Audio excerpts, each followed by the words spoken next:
Good morning students.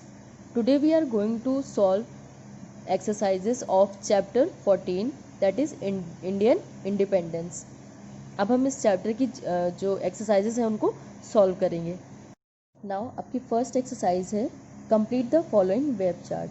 ठीक है, ये आपका वेब चार्ट बना हुआ है. ठीक है, आपको इसमें डेट्स दी हुई हैं और आपको इस डेट्स में इन डेट्स में क्या कौन कौन से इवेंट्स हुए थे आपको वो लिखना है. ठीक है, major events of the freedom struggle of India, ये डेट्स हैं और आपको इवेंट्स लिखने हैं कि इस डेट में कौन सा इवेंट हुआ था. ठीक है, तो आपकी फर्स्ट डेट है 1885. 1885 में क्या हुआ था? आपका इंडियन नेशनल कांग्रेस बना था. ठीक है, तो आप यहाँ पे क्या लिखेंगे? इंडियन नेशनल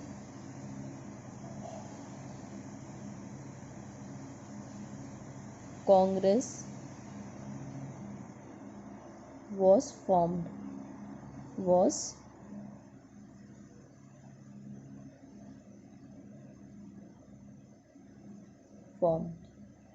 ठीक,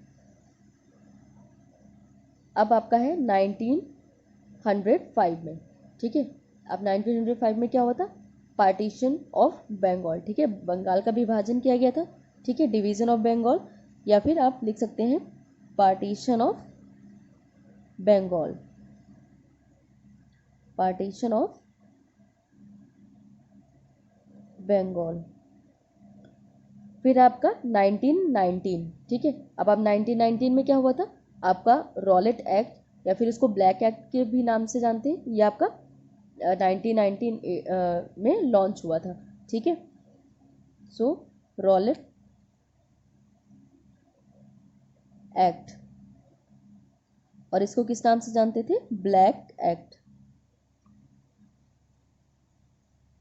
फिर आपका 1942. अब 1942 में क्या हुआ था? कौन सा मूवमेंट हुआ था आपका? Quit India movement. Quit India, Bharat छोड़ो आंदोलन. ठीक है, movement was quit India movement was launched.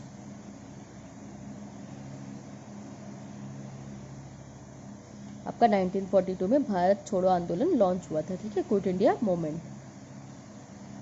Now next exercises. आपकी नेक्स्ट एक्सरसाइज क्या है? Fill in the blanks. आपको ये सारे ब्लैंक्स दिए हैं, आपको उनको फिल करना है. ठीक है, तो first one is dash was the first secretary of the Indian National Congress.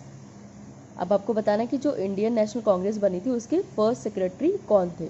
तो फर्स्ट सेक्रेटरी थे A.O. Hume. A.O. Hume was the first secretary of the Indian National Congress. ठीक, now second one is the dash act is also called the black act. अभी मैंने आपको बताया ना कि Rowlatt act को ब्लैक एक्ट के नाम से भी जाना जाता है. ठीक है, तो यहाँ पे क्या होगा?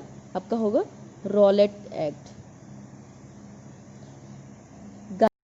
Gandhi ji are disciple of Gopal Krishna Gokhale adopted. जो गोपाल कृष्ण गोखले के शिष्य थे ना गांधी जी, तो उन्होंने गोपाल कृष्ण गोखले से क्या अडॉप्ट किया? क्या अडॉप्ट किया था? Non violence.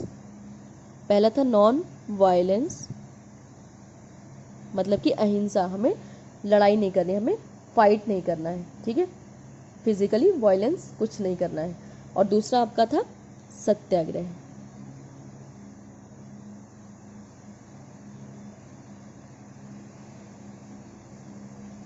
ठीक है, नेक्स्ट है on 15 August 1947 the country was divided into two independent nation. 15 अगस्त 1947 में आप जो कंट्री थी वो दो इंडिपेंडेंट नेशन में डिवाइड हो गई थी. कौन कौन से? पहला था India and second one is Pakistan. Quit India movement was launched on. अब क्विट इंडिया मूवमेंट कब लॉन्च हुआ था? ये आपका लॉन्च हुआ था अगस्त 1942 में. ठीक है, now next exercise is tick the correct answer and right in the blanks. आपको इसमें जो आंसर है उनको जो करेक्ट है उस आंसर को टिक करना है और उस आंसर को आपको फिल इन द ब्लैंक्स में फिल करना है। ठीक है, जो ब्लैंक्स हैं इनमें फिल करना है। Gandhi ji return to India in, Gandhi ji India कब वापस आए थे? 1915 में। ठीक है, तो ये आंसर आपका सही है और आप यहाँ क्या करेंगे, इसको फिल भी करेंगे साथ साथ में। ठीक। The slogan swaraj is my birth right was raise by, जो स्लोगन था swaraj is my birth right, वो किसने ये स्लोगन दिया था? किसने दिया था? बाल गंगाधर तिलक ने, या जवाहरलाल नेहरू ने, या फिर गांधी जी ने? तो ये जो Swaraj is my birth right and ये जो स्लोगन था ये बाल गंगाधर तिलक ने दिया था। ठीक है, कि स्वराज मेरा जन्मसिद्ध अधिकार है और मैं इसे लेकर रहूंगा, ये आपका स्लोगन था और ये बाल गंगाधर तिलक ने दिया था। ठीक है, Bal Gangadhar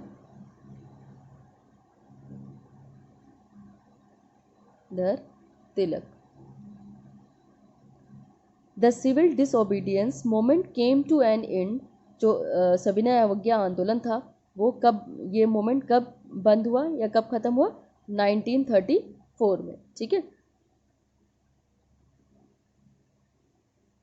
the Rowlatt act was executed by the British in the year, जो रॉलेट एक्ट था वो कब एग्जीक्यूट किया गया था? वो आपका 1919। ठीक है।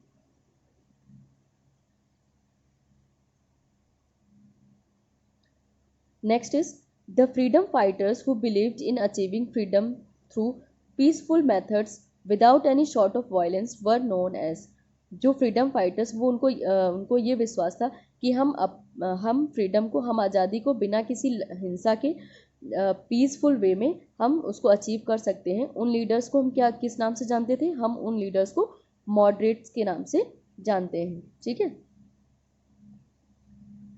उनको क्या बोला जाता था? उन लीडर्स को मॉडरेट्स के नाम से जानते। So thank you class.